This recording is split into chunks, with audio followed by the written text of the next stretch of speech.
As I mentioned towards the beginning of this course, I said that it was very important to test your site and pages in a wide variety of browsers across multiple platforms. And that is absolutely true. And I just wanted to re-emphasize that towards the end of the course. Ideally, you would have access to both a Macintosh and a Windows-based machine. If you have access to a Windows-based machine, there's a great program that I'd like to recommend.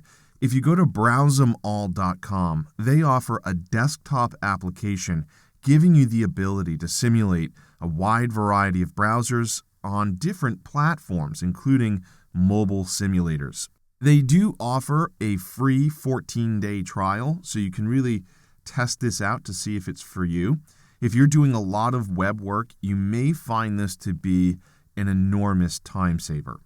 But if you don't want to go the route of simulating a bunch of different browsers in this application, then it would be my recommendation to try and get your hands on a wide range of browsers. And that means not only the major players like Internet Explorer, Firefox, Chrome, Safari, but multiple versions of those web browsers. Because ultimately, there's a wide range of web browsers out there, and it's hard to really know what the end user will be using. So to have an idea as to what your site would look like rendered on those different browsers can really make you understand what you may or may not want to do to change how your website is being presented. For example, if it just doesn't look the way that you want it to look in a particular browser that you know is popular for your audience, you may make some adjustments inside of Dreamweaver to make sure that it does render in a way that is acceptable in that browser.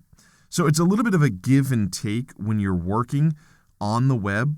Typically, you want to target the latest browsers and then go back and see what it looks like on older versions of some of the browsers. And a lot of times it's going to be a judgment call. If you're using web fonts, some of the older browsers can't render web fonts, so you want to make sure that you have an appropriate fallback font for that web font.